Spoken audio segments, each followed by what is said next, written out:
A very good morning to all the students and welcome to your English class. I hope you're all high on energy, right? So before starting the chapter, reading and explaining to you the left chapters, the left pages, let's just recollect whatever we've done so far, right? So please listen carefully because the events in the story are really important. The characters in the story are important. So, the story begins with the protagonist, the main character, Jimmy Valentine's release from prison, who was initially sentenced for 4 years, but he only served for 10 months. Well, thanks to all his connections of influential friends like Mike Tolan, who got him released so soon. So we see that upon release, he returns home to retrieve his safe cracking tools and then leaves the town. Meanwhile, we see that there's a detective named Ben Price who arrested Valentine earlier for his thefts at Springfield. We see that he begins to suspect Valentine's role in a string of robberies that take place at Richmond, at Jefferson City, and Logansport, because he's already aware of the style of Valentine's theft or safe cracking. So he knows that it is Valentine who is involved in these thefts. So he makes up his mind of catching him red-handed this time. While we see that as the story progresses, we see Valentine travels to Elmore, a small town where he intends to rob the local bank. But instead of, on his way to the bank, we see that he comes across a lady named Annabelle Adams.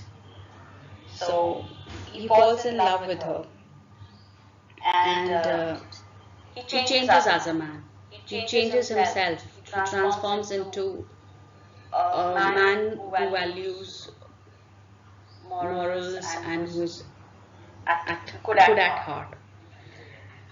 So we see that he changes his name from Jimmy Valentine to Ralph D. Spencer, a well-dressed and a well-spoken man. So what happens next once he changes his identity to Ralph D. Spencer? Will Ben Price catch him? Will he actually be able to break the safe and get the money out? Or he'll change into something else? How the story will unfold? Let's see and read about it.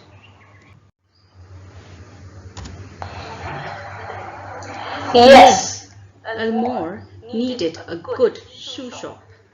There was no shop that sold just shoes. Shoes were sold in the big shops that sold everything. All business in Elmore was good. He hoped Mr. Spencer would decide to stay in Elmore. It was a pleasant town to live in, and the people were friendly. Mr. Spencer said he would stay in the town for a few days and learn something about it. No, he said he himself would carry his bag up to his room. He didn't want a boy to take it. It was very heavy. Mr. Ralph Spencer remained in Elmore. He started a shoe shop. Business was good. Also, he made many friends, and he was successful with the wish of his heart. He met Annabelle Adams. He liked her better every day. At the end of a year, everyone in Elmore liked Mr. Ralph Spencer. His shoe shop was doing very good business, and he and Annabelle were going to be married in 2 weeks. Mr. Adams, the small-town banker, liked Spencer. Annabelle was very proud of him. He seemed already to belong to the Adams family. One day, Jimmy sat down in his room to write this letter. which he sent to the one of his old friends. The letter goes like this. Dear old friend, I want you to meet me at Sullivan's place next week on the evening of the 10th. I want to give you my tools. I know you will be glad to have them. You couldn't buy them for $1,000. I finished with the old business a year ago. I have a nice shop. I'm living a better life. And I'm going to marry the best girl on earth 2 weeks from now. It's the only life I wouldn't ever again touch another man's money. After I marry, I'm going to go further west, where I'll never see anyone who knew me in my old life. I tell you, she's a wonderful girl. She trusts me, your old friend Jimmy. So on page 6 we see that Jimmy Valentine has changed his name from Jimmy to Ralph D. Spencer. He takes up the new identity and stays in a hotel, wherein he explores the new town, Elmore, and sees if there is any kind of business opportunity. He was there at Elmore to actually break a safe, which is at the Elmore Bank, for the new safe breaking opportunity. But when he sees Annabelle, he's stunned by her beauty, and he changes as a person. He transforms into a new person, and he thinks of leading a good life of morals and of values. And thereafter we see that in coming days he has his business which is flourishing, and he becomes friend with Annabelle Adams, and sooner the two couple decides to get married. They're engaged, and he's welcomed in Annabelle's family, and Annabelle's family loves him, adores him. So one night Jimmy thinks of writing a letter to his old friend, wherein he wants to hand over the tools, the safe breaking tools, to him. So here we see that Jimmy wants to give up his old identity and wants to start off with a new life or with Annabelle. On the Monday night, after Jimmy sent this letter, Ben Price arrived quietly in Elmore. He moved slowly about the town in his quiet way, and he learned all that he wanted to know. Standing inside a shop, he watched Ralph D. Spencer walk by. "You're going to marry the banker's daughter, are you, Jimmy?" said Ben to himself. "I don't feel sure about that." The next morning, Jimmy was at the Adams house. He was going to a nearby city that day to buy new clothes for the wedding. He was also going to buy a gift for Annabelle. It would be his first trip out of Elmore. It was more than a year now since he had done any safe breaking. Most of the Adams family went to the bank together that morning. There were Mr. Adams, Annabelle, Jimmy, and Annabelle's married sister with her two little girls aged 5 and 9. They passed Jimmy's hotel, and Jimmy ran up to his room and brought along his bag. Then they went to the bank. All went inside. Jimmy, too, for he was one of the family. Everyone in the bank was glad to see the good-looking, nice young man who was going to marry Annabelle. Jimmy put down his bag. Annabelle, laughing, put Jimmy's hat on her head and picked up the bag. "How do I look?" she asked. "Ralph, how heavy this bag is. It feels full of gold." "It's full of some things I don't need in my shop," Jimmy said. "I'm taking them to the city, to the place where they came from. That saves me the cost of sending them. I'm going to be a married man. I must learn to save money." The Elmore Bank had a new safe. Mr. Adams was very proud of it, and he wanted everyone to see it. It was as large as a small room, and it had a very special door. The door was controlled by a clock. Using the clock, the banker planned the time when the door should open. At other times, no one, not even the banker himself, could open it.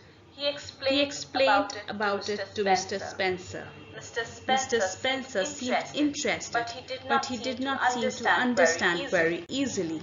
The two children, May and Agatha, enjoyed seeing the shiny, heavy door with all its special parts.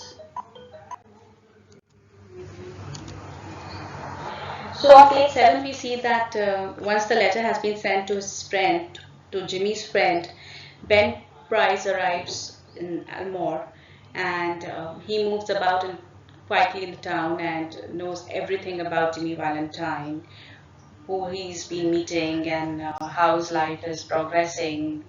He comes to know about his wedding with Annabelle, and he wants to make it sure that he will not let this happen. So thereafter we see that Jimmy, along with the Adams family, is planning to go to the bank, wherein we have Mr. Adams, Annabelle, Jimmy, Annabelle's sister with her two daughters aged 5 and 9, Agatha, and the little one.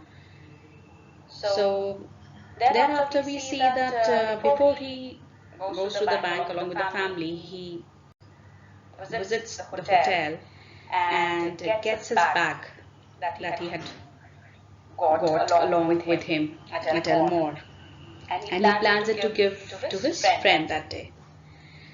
So once they reach the bank, they are stunned and they are really happy at one of the new findings, so you can say one of the new safes that arrives in the bank. Now this is a really amazing safe the Elmore Bank has. It's a new safe, and Mr. Adams, who's the owner, is actually very proud of it.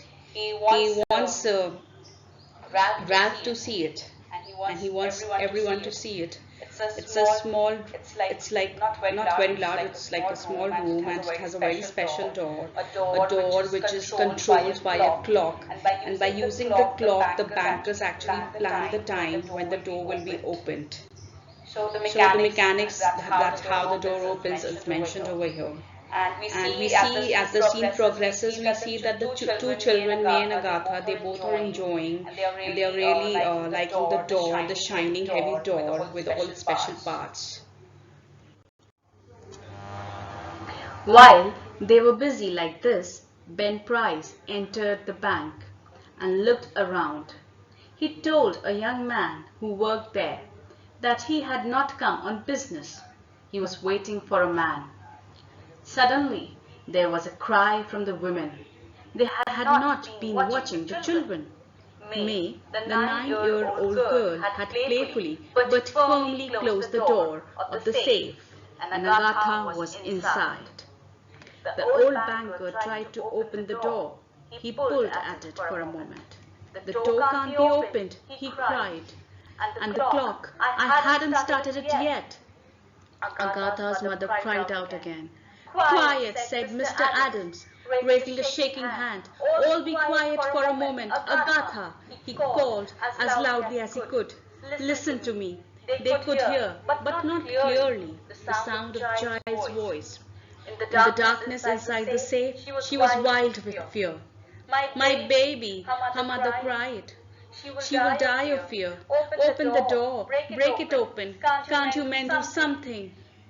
"There isn't a man nearer than the city who can open that door," said Mr. Adams in a shaking voice. "My God, Spencer, what shall we do? The child, she can't live long in there.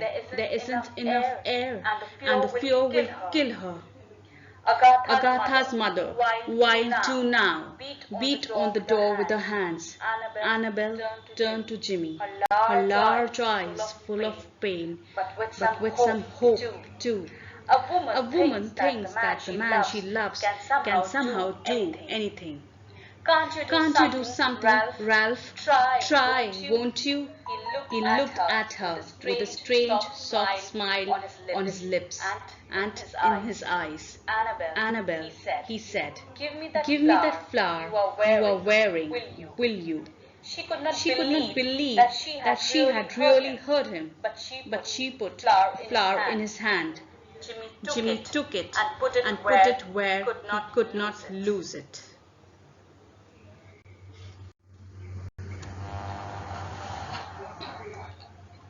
Then he pulled off his coat.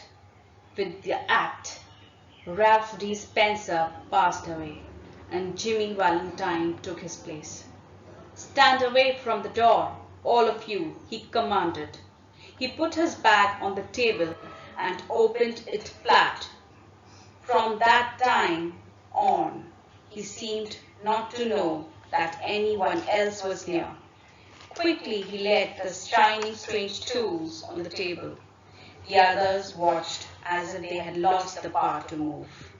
In a minute, Jimmy was at work on the door.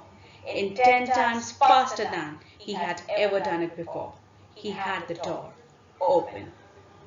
Agatha was taken into her mother's arms. Jimmy Valentine put on his coat, picked up the flower, and walked toward the front door. As he went, he thought he heard a voice call, Ralph. He did not stop. At the door, a big man stood in his way. Hello, Ben, said Jimmy, still with his strange smile. You're here at last, are you? Let's go. I don't care now. And then Ben Price acted rather strangely. I guess you're wrong about this, Mr. Spencer, he said. I don't believe I know you, do I? And Ben Price turned and walked slowly down the street.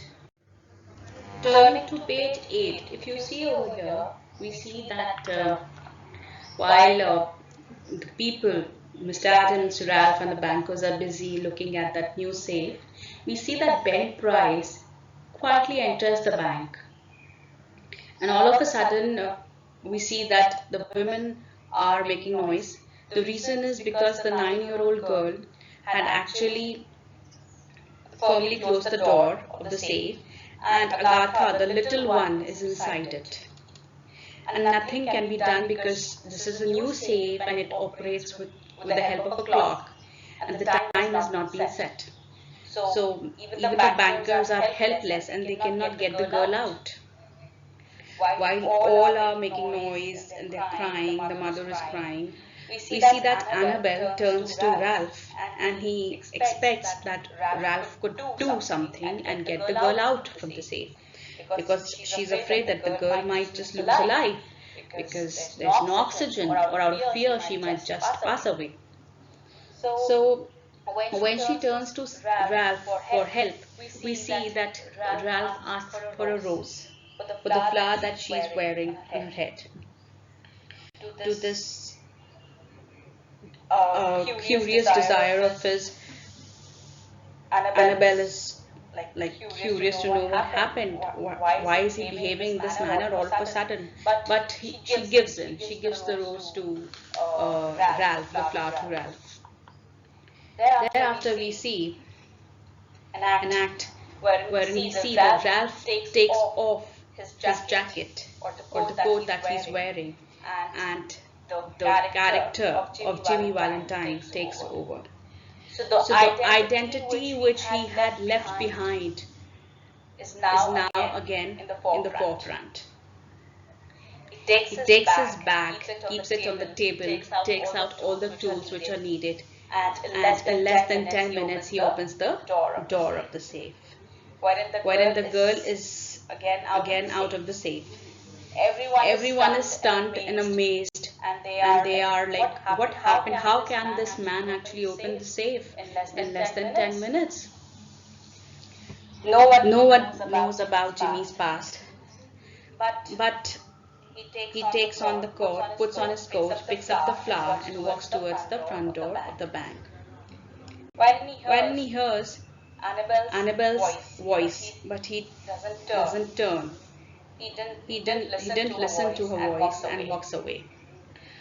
While outside, he meets Ben Price, the cop, the police personnel, and he says to him that let's go, because you're here to take me. So let's go now.